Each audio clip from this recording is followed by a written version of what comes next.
We're ready? Okay. I'm Recording in progress. I'm calling the study session on our sign ordinance of August 15th to order. If our clerk can do the attendance, the roll call. Councilmember Rennie? Here. Councilmember Moore? Here. Councilmember Hudis? Here. Vice Mayor Badami? Here. Mayor Rister? Here. Thank you. And now we need to, I think our town attorney needs to make a comment, or our remote attendee. We have a remote council member. So the council member is participating pursuant to a Brown Act provision that allows remote participation so long as the remote location is posted and open to the public. Okay, thank you, and thank you for joining us, Councilmember Rennie. I will pay very close attention, and given that we have a remote participant, all of our votes tonight will be taken by roll call. Next, for this special study session, we will also be rolling our rules of decorum and civility.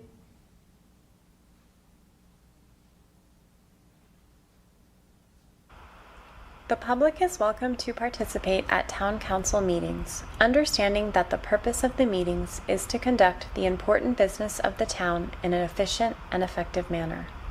At each meeting, the following expectations of civil conduct shall apply. 1.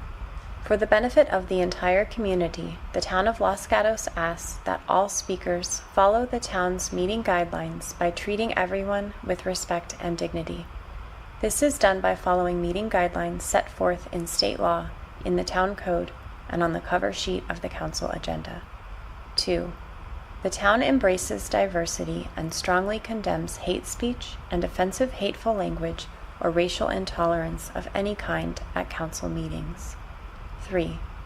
Town council and staff are well aware of the public's right to disagree with their professional opinion on various town issues. However, antisocial behavior, slander, hatred, and bigotry statements are completely unacceptable and will not be tolerated in any way, shape, or form at Town Council meetings. 4. All public comments at the Town Council meeting must pertain to items within the subject matter jurisdiction of the town and shall not contain slanderous statements, hatred, and bigotry against non-public officials. 5. The town will go through the following steps if a disturbance results from a member of the public not following these rules. If participating remotely, town staff may mute the individual with an explanation for the record of why muting occurred consistent with this policy. If participating in person, the mayor may call a recess for violation of this policy, resulting in the immediate cessation of the audio and video recording and the council exiting the chamber. Staff will determine if the individual should be removed or if all members of the public should leave, depending on the extent of the disturbance. In the event that all public members exit, only the press would be allowed back in the meeting. Once the individual or individuals leave, the council would return to the chamber and the mayor would resume the meeting. Persons disrupting a council meeting may be cited for violation of the California Penal Code Section 403. These expectations of conduct also apply to meetings of all town boards, committees, and commissions. Thank you.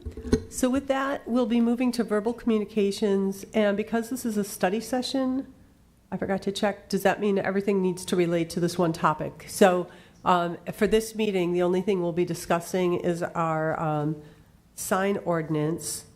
And so members of the public can speak now, but they can also speak after the item is presented. Okay, so anyone who would like to speak on the sign ordinance can either raise their hand on Zoom or fill out a card. And as a reminder, you have up to 3 minutes to speak. And at the 3-minute mark, I'll allow you to finish your sentence, unless it's a run-on sentence. And if council members have a question, you'll be permitted to continue speaking, but otherwise, with respect to everybody, we have a busy agenda now and the rest of tonight, and I will be sticking to that 3-minute limit. So thank you. Also, as a reminder, anyone speaking to us should be addressing topics that are under the purview of the council. And anyway, that's it. So in this case, it'll just be on the sign ordinance.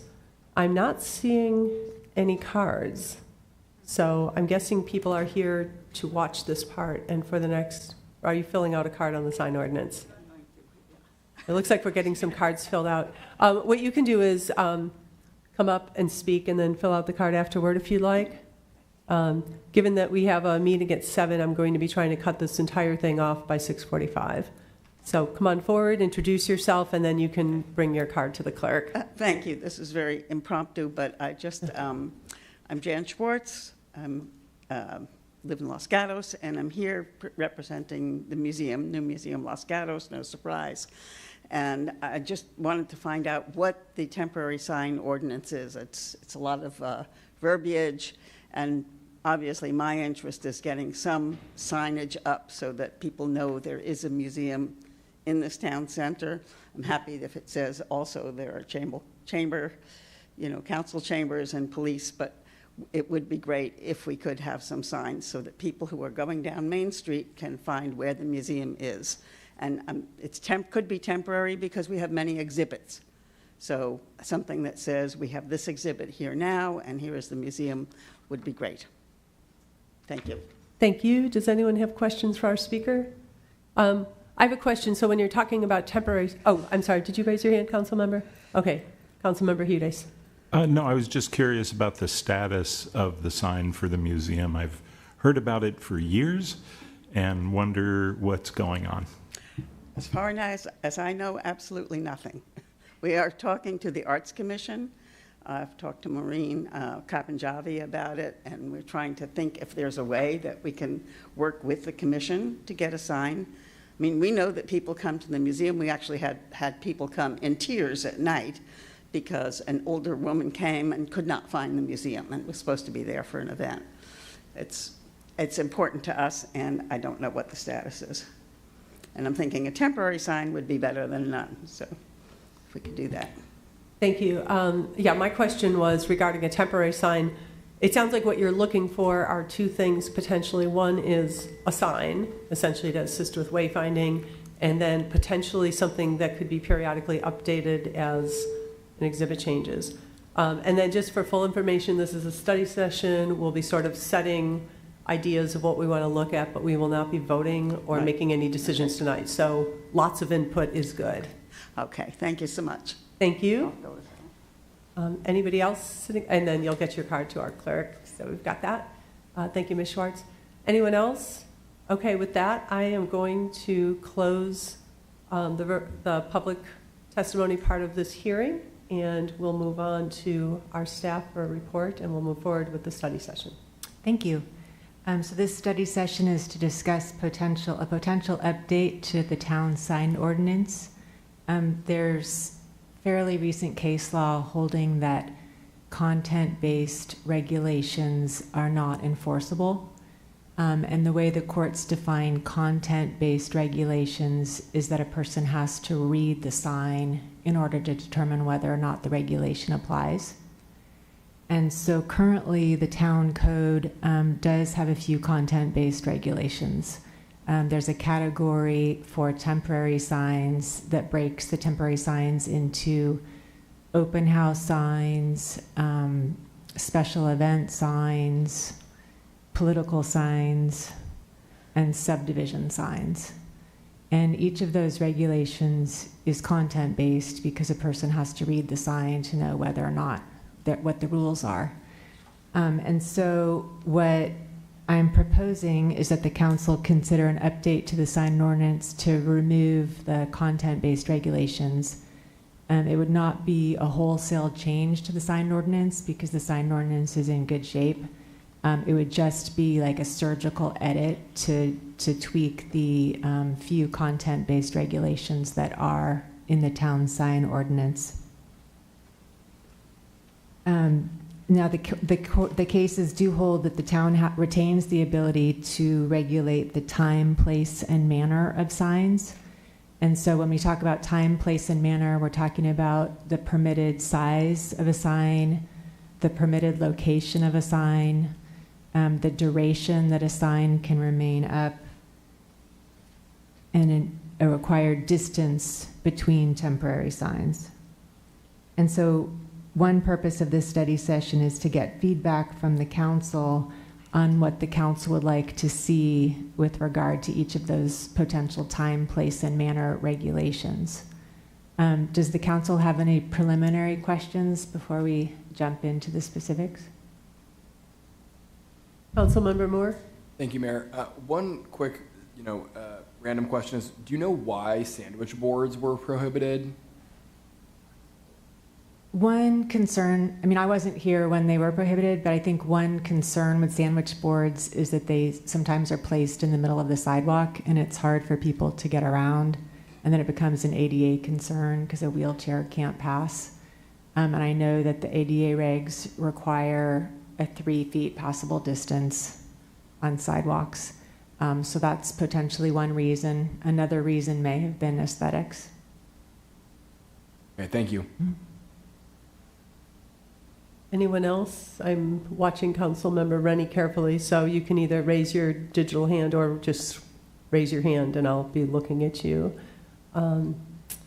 So as I think about this, one question is, so essentially whatever we decide has to be content neutral. So if we make a decision about any kind of temporary signs, it applies to open house signs, it applies to political signs, it applies to sandwich boards potentially. Well, sandwich boards are also a separate category. That's true. The town does have the ability to regulate based on type of sign. So the regulations could apply to banners.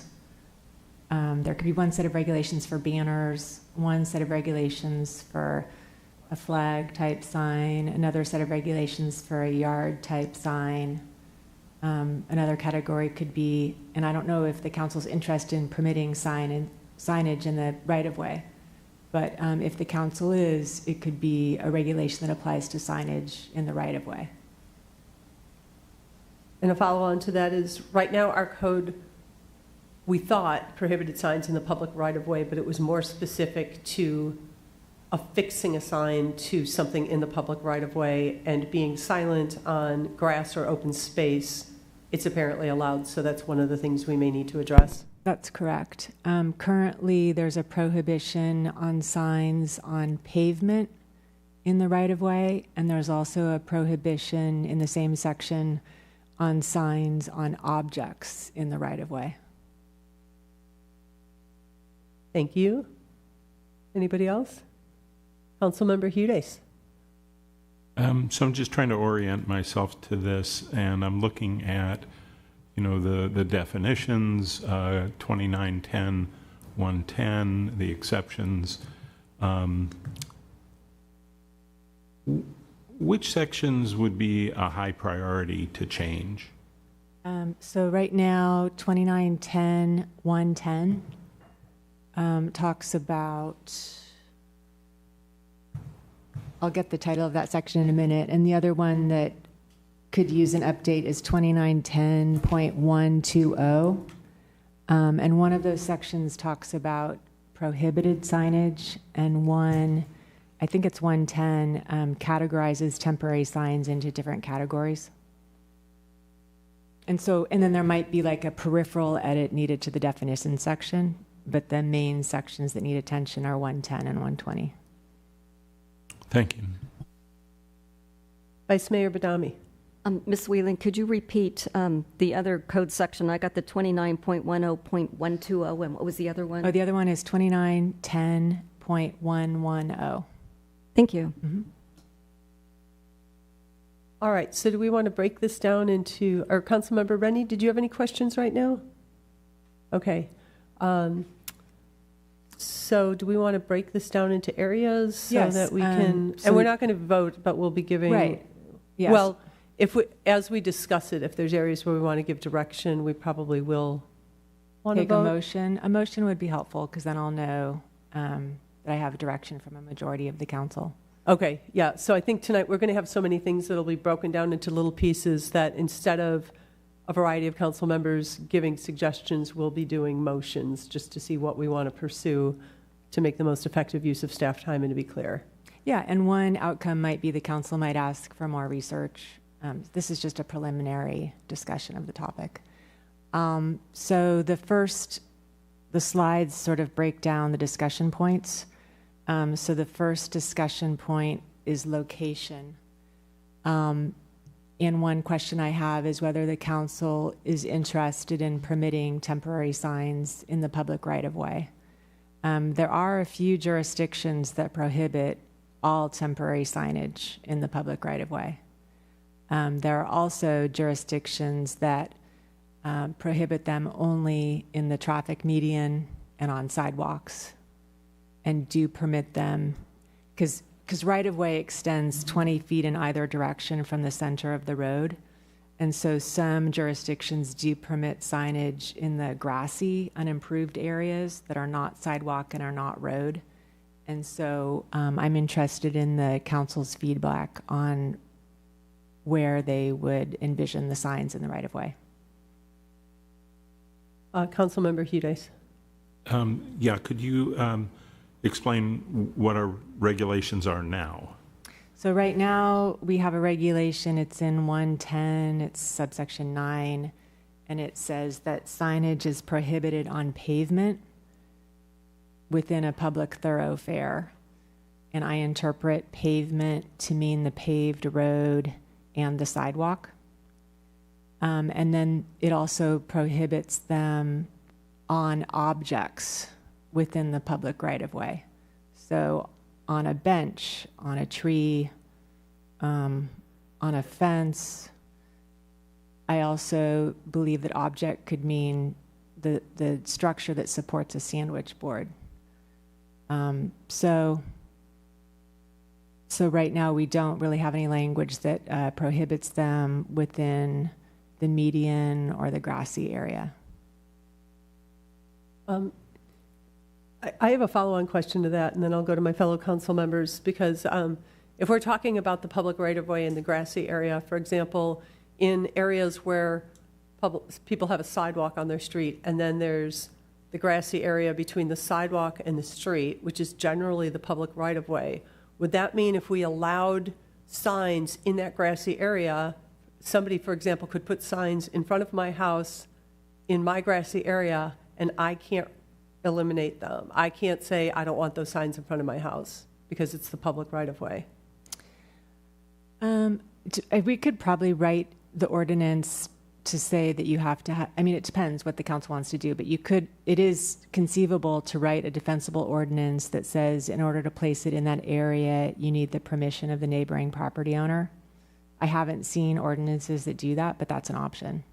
Okay. I mean, I'm tending toward wanting to eliminate all signs in any part of the public space, and people would just have to get permission from property owners to put signs up. But I think we're going to need a lot of feedback from our stakeholders. Vice Mayor Badami, and then Councilmember Moore. Oh, and then Councilmember Rennie.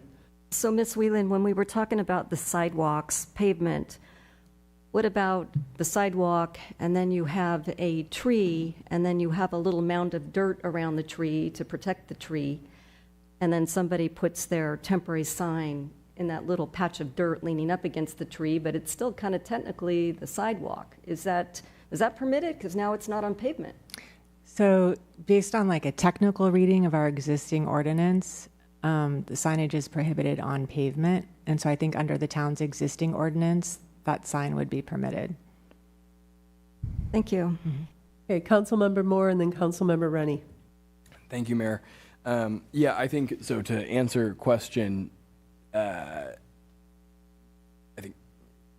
think they should not be allowed in the medians or sidewalks. I think that makes a lot of sense. I think if it's a person's property, I don't have an issue with an individual putting signage in their own grassy area in between the sidewalk and the street. But I would be interested in seeing, like, you know, obviously if to include that, the mayor has to let me put a sign in front of her house. That's a no. But I think for the residents that their own, you know, that their property is adjacent to that grassy area, I don't have an issue with that. But I don't have a terribly strong opinion if the council thinks you should not put things there. All right, Councilmember Rennie. Yeah, you know, as we have this discussion, I'm I'm trying to understand which in section 110, 2910, 110, there's a list of different types of signs, which you're now saying many of them are content and basically all have to be melded together to have the same rules. And so as we're talking about rules of where we allow things to be placed and not placed and sized, I guess I need to understand completely, are we eliminating, all of these categories or some of the categories? And some of the ones in particular I wonder about are no trespassing signs. Is that really a First Amendment right to on a no trespassing, that has to be considered a content sign? And then things like building directories, which show, the tenants of a commercial building, for example, or plaques that show, the name of the building or things like that. Are these all also going to fall into this same description that we're trying to develop right now? No, there are cases that support content-based regulation of directional signs. And I believe there are also cases that support no trespassing signs regulations.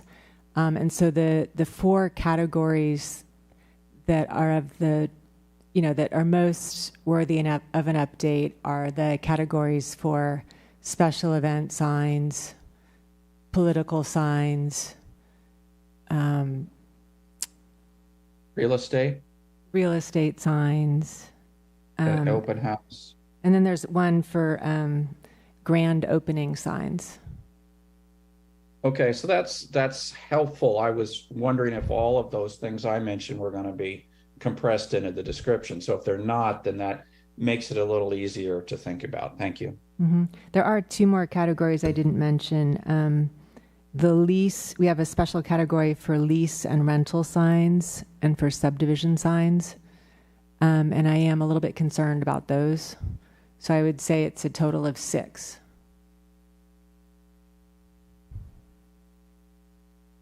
Are you good right now, Councilmember Rennie? Yeah, that's helpful. Okay, thank you. Vice Mayor Badami. So along with Councilmember Rennie's examples, that would also include along the no trespassing, such as a barking dog, beware of barking dog, or no solicitation as well, correct? Yes, it would. Thank you. Okay, so I think right now what we're trying to address are temporary signs in public right-of-way. Although I think it's important to think about unintended consequences as we deal with one category and another. But I think we can look at this by itself. And, I do not envision us making a decision tonight that is the be-all and end-all. I'm kind of inclined to consider, I'm thinking campaign season is coming up. There's a lot of seats up for election across the area. We've got parcel taxes and other things that'll be going on in the region. How cluttered or uncluttered do we want areas? How much control do we have over getting the signs cleaned up? And how much, I was always under the impression that political signs were banned in the public right-of-way, but that's not true if it's a grassy area. So I think we want to make these decisions right now, and we want to make sure that we're fair to everybody.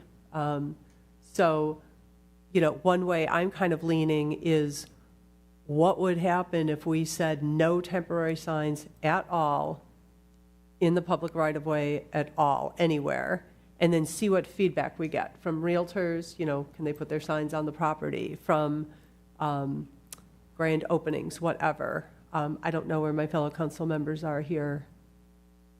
Vice Mayor? I'm interested in that idea, and I'm also interested in doing more research as to what other jurisdictions might do. And as far as campaign season goes, there are numerous signs that get spread out throughout the town, and it might be, for one particular candidate, and sometimes that candidate might not have any control over where a political sign might be moved from one location to another, or maybe a campaign worker putting it in an area that's not supposed to, and then the candidate gets into trouble for the misplacement. I think it tends to clutter up the town. I think we don't need to do that. I would like to think that candidates speak on their own laurels rather than how pretty and how many signs they might have. So I'm interested in what you said, and with more research, and to see what kind of feedback we get. I realize it might hurt real estate agents. They like to have their open house signs, with a little pointer. I realize, for lease, some business things, it needs to be done on a very temporary basis. But in the public right-of-way, I think we just get into a little bit of trouble. And that includes what Council Moore's question was on the little sandwich boards that create trip and falls. They prohibit people walking on the sidewalk that might have a stroller or might be in a wheelchair, and then the bicycles, and then somebody trying to get around it trips and falls, and that can be a liability exposure to the town. So I'm going to look at this sign work very carefully. Okay, we'll be getting to sandwich boards. Okay, I'll go to the manager and then Vice Mayor, or to Council Member Rennie. Thank you. Just a clarification as you're talking about public right-of-way, because the town has public right-of-way, but we also have other public agencies, so Caltrans, Valley Water, and other entities. So I assume that if we say public right-of-way, we would be talking about all public entities. So I don't mean to bog down the council, but just to be thoughtful about the other public entities. Thank you. That's a great question. So to the town attorney, if we make a rule that no temporary signs can be in any public right-of-way, do we have jurisdiction over the median that Caltrans has? I'd have to research that, but my gut reaction is that we don't. I think we have the ability to regulate town property, but I can look into whether or not we have the ability to regulate other entities' property. Okay, Councilmember Rennie, and then maybe we can make a motion. I'm actually of the opposite mind of some of the things I'm hearing. I think particularly with the real estate signs, I think they've been, this is really unfortunate that we're being forced to go this way, because the ordinance we have has, set it up so that I think they're very well behaved. There's a few signs that help direct you to a house, and I think it's an important part of their business to be, if you just put it in front of the house, people will never find it. You'd have, I think it's a big deal to have a few signs that direct you off the major street into where there is a house for sale. And what we're talking about is basically eliminating their ability to do that. And then everybody now has to rely on, looking up electronically where's a house, when a lot of times it's an impulse to let's go check that out, versus today we're going to go look at open houses because we're ready to buy. I think it's going to affect their business model quite a bit. So we need to think about this a little more carefully. I'm also the opposite mind on the political signs that have been in medians and so forth. It's been kind of a frustration to me because I know the rules and I follow them, and other people don't know the rules. And I think somebody mentioned it, that you give your signs out to a bunch of people and they don't know where they're supposed to stick them, and they stick them places they're not supposed to be, and we never actually do much policing of it. And by keeping that rule, it just creates kind of an unfair situation for those that follow the rules and those that don't follow the rules. So I'm tempted to go the other way and start allowing political signs in the medians, because they're ending up there anyway. My thoughts so far. Thank you. I mean, when I think about it, you've made some great points. I am not saying I want to ban everything. I want to find out what the feedback is. A couple of things. One is for realtors, open house signs don't sell houses. They bring people to realtors. I know that from talking to realtors. But, if you have decided you're going to be in Los Gatos and you want to look at open house signs, that doesn't preclude a realtor from talking to people that live on the corners or nearby and finding someone who will let the sign be there. But right now, we prohibit it on sidewalks, and I've seen open house signs in crosswalks, in bike lanes, and on sidewalks right now. So I guess the other option would be just to enforce. But yeah, I'm really curious where other people are. Councilmember Hudes? Yeah, trying to understand the urgency in making large changes to the practice that we have in town. The effect has been that we don't have a lot of gaudy signs, and yet our real estate business seems to be able to thrive. I reached out to the real estate board about this issue, but there wasn't time for them to respond. I would be very interested in their response. I believe that they're addressing this in many jurisdictions. So before making any change that would affect what they're doing now, either allowing them more or less access, I would be really interested in hearing from them. The political signs, I think it's largely an issue of enforcement rather than changing the places where political signs can be. So I think that there have been a number of violations of our policy, and it's a matter of enforcing those situations. I don't think that we need to open up new spaces for political signs, in any case. But if we do need to do some things to accommodate political signs or real estate signs, I would be interested in maybe regulating them by sign physical type and size, so that signs, that would work for one purpose would fall into that category. But absent a response from our real estate community, I'm not eager to make a big change at this point. Thank you. Councilmember Moore. Thank you. Yeah, I would say I'm generally in agreement with what Councilmember Hudis and Councilmember Rennie just mentioned.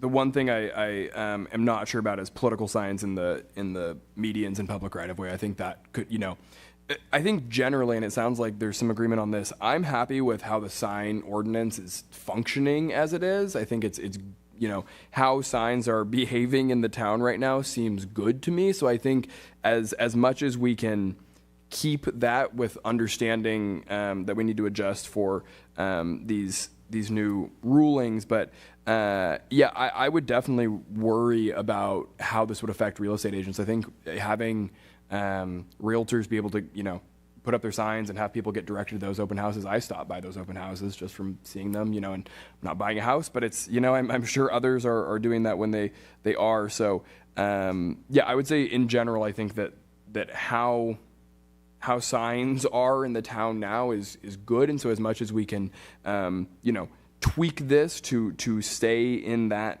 general realm would be good. Thank you. Vice Mayor? I would just like to make a comment on the open house signs. Typically, they're for the neighbors, and that's to see how the house is decorated, to give them decorating ideas. And it's also for the real estate agent to drum up business for the neighbor to say, hey, I can sell your house. Look what I'm doing here, and look at what price I got here. So to that, I know we're crunched for time. I'll try one motion, and that is to do research on surrounding similar jurisdictions as to what's allowed, the physical type or height and size. See where that goes. Okay. Yeah, given that we cannot, okay, I'll second that. Given that we cannot make a decision on content, that means that whatever we're allowing for real estate signs holds for any other sign at the moment. Yeah, one common workaround I've seen is jurisdictions will allow one temporary sign at each corner of an intersection and limit the size to 3 feet in height. So if I can ask, so whoever gets there first gets that. Right. And we have to define what temporary is and how long it can be there, et cetera. Okay, Councilmember Hudis. Yeah, has motion been seconded? Yes. Okay.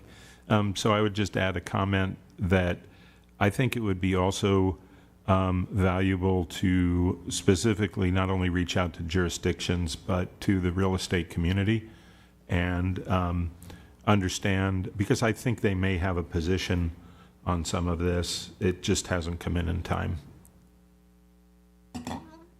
I agree. I actually think more than real estate agents, I think this should, we want to make sure that people weigh in all over the place on that. Councilmember Moore and then Vice Mayor. Yeah, I'll just share to Councilmember Hudis's question. When I spoke, when we were running the real estate agents interviewed a lot of us, and this was they asked about this a lot.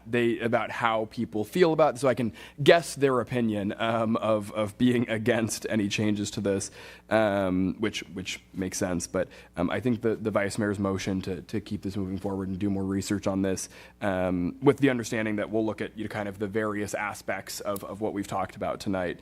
I think that makes sense. Vice Mayor, and then Councilmember Rennie, if you have anything you want to say before we call the question. Vice Mayor? Oh, I just wanted to add to my motion Councilmember Hudis's addition. I'll accept that. Okay, any other comments? All right, I'll call the question. All in favor? Aye. We have to do roll call vote, so Councilmember Rennie? Aye. Councilmember Moore? Aye. Vice Mayor Badami? Aye. Councilmember Hudes? Aye. And the mayor votes aye, passes 5-0. Okay, so we have other topics to discuss as well. So the next topic is distance. I'm interested in the council's feedback on a distance requirement between, if the council were to allow temporary signs in the public right-of-way, should there be a limit or a distance between those signs? Some jurisdictions require a 50-foot distance between each temporary sign. And so I'm interested in the council's feedback.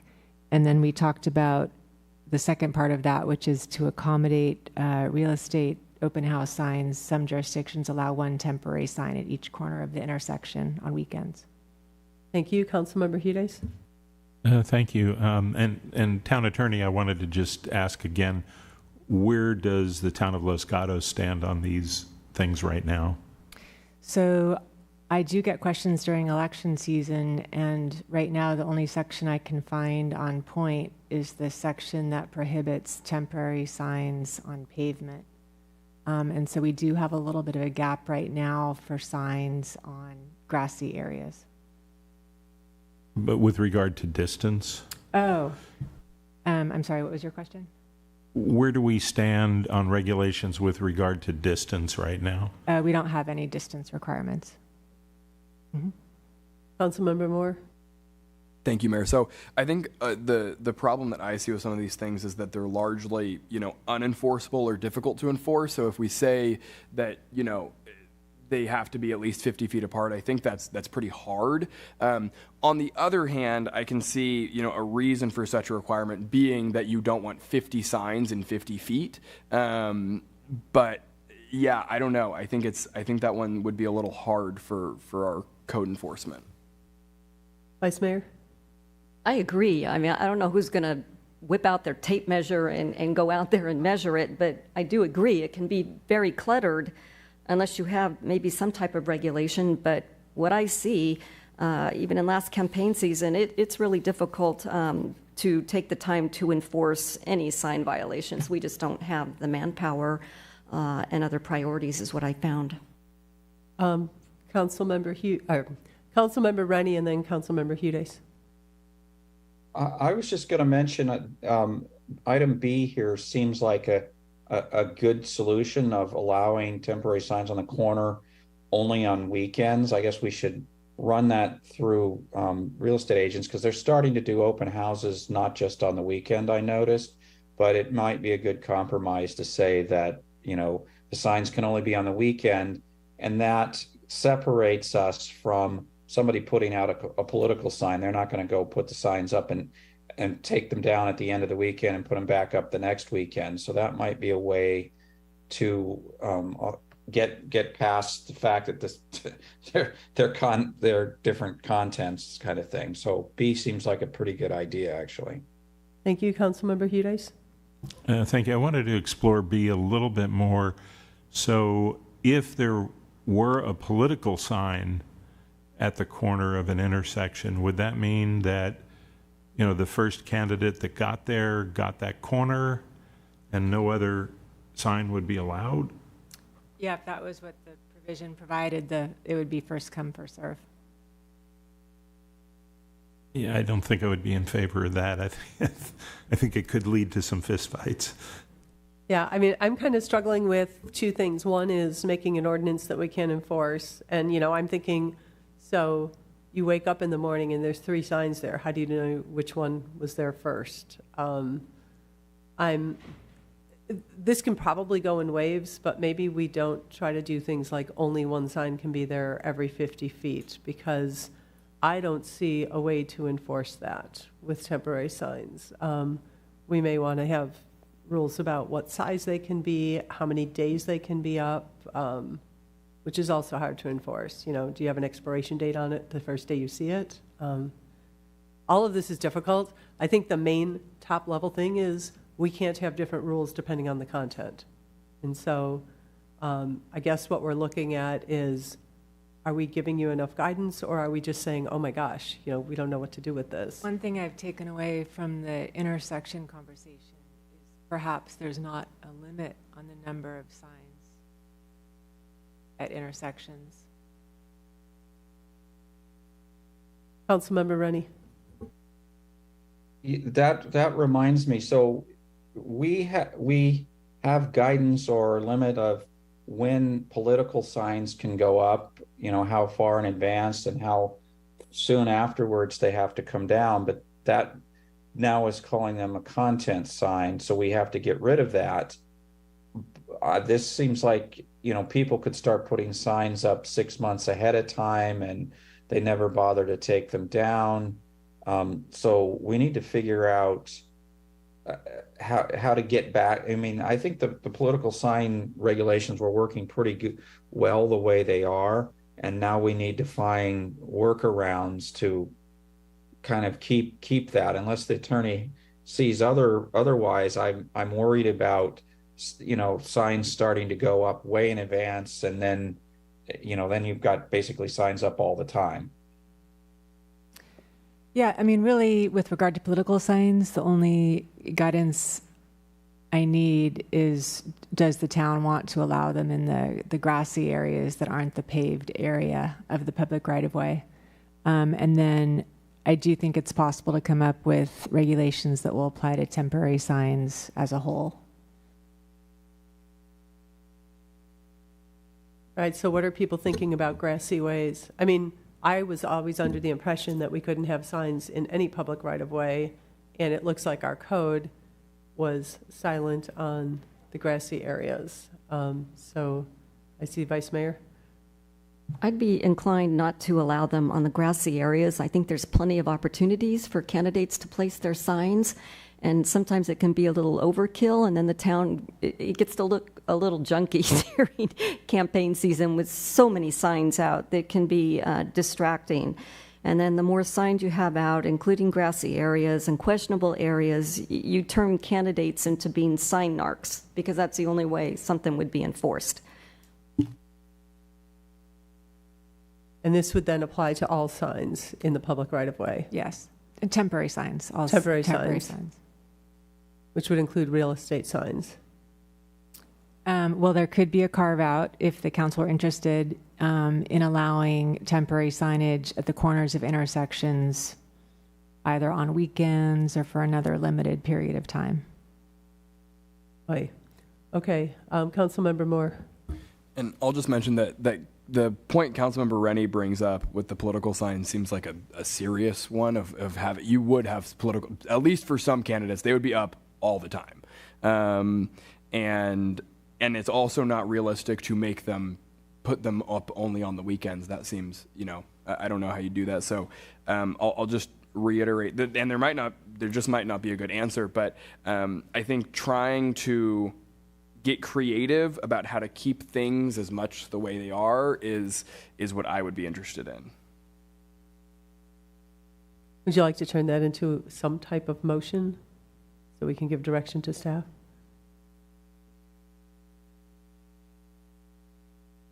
I mean, it almost sounds like what overall we're saying is we know we have to remove the content part of it. In general, council seems pretty comfortable with the way we thought our sign ordinance was running.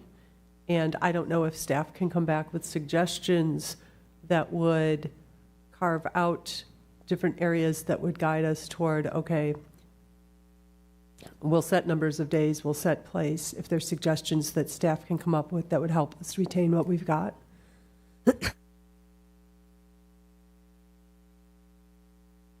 Okay, and I mean, what I heard on the distance thing is that the council was not interested in a distance requirement.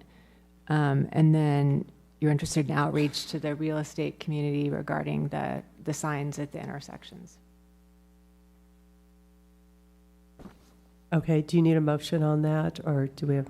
Because okay. it was pretty, there was a consensus. Okay. So the next slide has to do with the duration of the display. And right now, there are different allowed durations of display for various categories of temporary signs. And so, I hear the council that there's interest in keeping everything as much the same as possible. And so perhaps what I would do is retain the durations, but try to apply them to the type of sign, like flag or pennant or banner, as opposed to the content. Okay. I'm seeing a lot of heads nodding. I think that sounds really helpful. Okay. Is there any council member who feels like that's not something that we should pursue? Okay. Perfect. Okay, so then that brings us to our final slide, which has to do with the size of temporary signs. And what I've heard from the council so far is there's interest in keeping the size the same as what we have now to the extent possible. And so to base permitted size based on type of sign rather than content. I'm seeing heads nodding. Councilmember Rennie, yes, your head's nodding. Councilmember Hudes. Yes, I think that works pretty well. I think where someone wants a large political banner, they can find it on private property generally. So I don't think a change is really needed for this. Thank you. All right, what else do we have? We have one final slide. So then we do have questions that come up from time to time with regard to the size of signs on private property. And so we do have size limitations in the existing code. I think the issue is that some of the signage is political signage. And so we can take care of that by revising the code to have it address types of signs as opposed to content. But it sounds like the council's interested in keeping the size limits the same as they are. I think so. I have one quick question. Do HOAs have rules that override this? And they can't make them content-based, but they may have other rules about location and size, et cetera? Yes, so HOAs have it's all private property, and so they have the ability to, they can have regulations that get layered on top of the town's regulations. Okay, but they can't allow more than what we do. They can just be more restrictive? That's correct. Okay. Councilmember Rennie, anybody else? Okay. Okay, that was the final slide. Okay, and then did we have anything about sandwich boards? Because right now they're prohibited in town and we have not been enforcing that. So were you asking for guidance on that? So it would be helpful to have council's guidance on whether or not council's interested in beginning enforcement of the prohibition on sandwich boards. During the pandemic, staff did not engage in code enforcement on those signs, but we can start doing that now. I'm getting feedback from people that are really complaining about how cluttered downtown has gotten.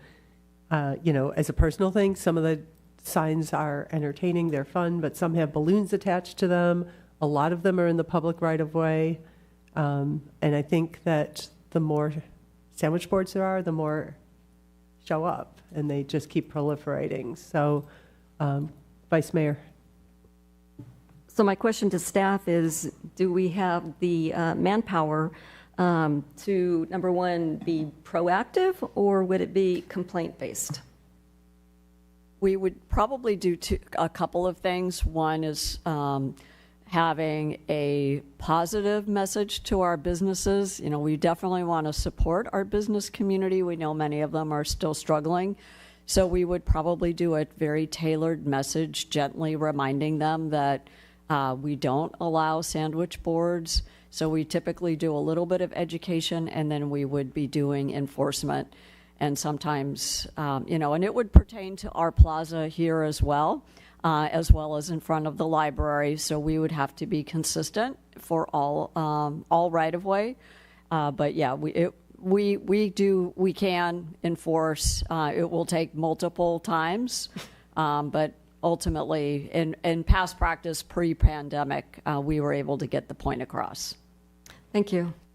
I got some feedback where people had suggestions about signs that won't blow over in the wind because, you know, on windy days, we have sandwich boards flat on the sidewalk, blown all around.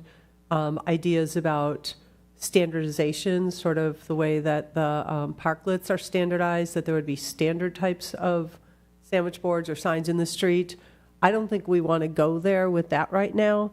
But, you know, one of the things I was thinking about was move toward gentle enforcement and then open ourselves to feedback so that if there are ideas or comments that, oh my gosh, you know, I absolutely have to have this, what are the other options? What other signage is there? What kind of permanent signage or whatever else? And so, you know, one option would be to have staff start with the general enforcement and the education, and then maybe we revisit this issue in 6 months or at some point to see what the impact has been. Because it is in our code that sandwich boards are prohibited. So we're not changing the rules. We're just going back to enforcement, sort of the way we neatened up the parklets after the pandemic. You know, I mean, the sidewalks have gotten pretty cluttered. And so I think, you know, I'm hearing from a lot of residents that are wanting things cleaned up. So that would be kind of my sort of semi-motion. I don't know where the other council members are. Councilmember Rennie, do you have a hand, an idea, a thought? You know, I had quite a bit of discussions about this with our past town attorney, and you're not going to want to hear this, but he kind of had his own way of when to enforce and when not to enforce, which I know that doesn't sound fair. But, you know, the issue I'm seeing is, I think cold turkey is maybe not completely the answer, but you can also see how if you don't enforce in some of the time, it gets out of control. So I'm wondering if there's some way to figure out a median ground in there. Certainly downtown, we're getting message boards that are blocking the sidewalk. Maybe we really take a much harder line on if there isn't 3 feet left in the sidewalk, that sandwich board's got to go kind of thing. Making it much larger with balloons, for example, seems like a real no-no also. But there are times where maybe a business is a little bit off of the street and a sandwich board helps bring attention to the fact that business is there. For example, take the sandwich shop, Mr. Pickles, right? It's a little bit off the street. So a sandwich board might help draw attention that it's just down this little alley a little bit. So I don't know the exact solution, but I don't really want to go cold turkey, but I agree things have gotten out of control. I would point out Mr. Pickles has actually a physical wooden sign on the side, you know, at the sidewalk that's more visible than a sandwich board. Councilmember Hudes. That's the typical example that, you know, Mr. Schultz had told me, not Mr. Pickles, but others like it. That's just the first thing that came to mind of where you might, if you didn't have a sign, you might want to be able to put a sandwich board. Okay. I think we need to be equitable to everybody. Councilmember Hudes. I think that perhaps we could just prioritize enforcement on public safety.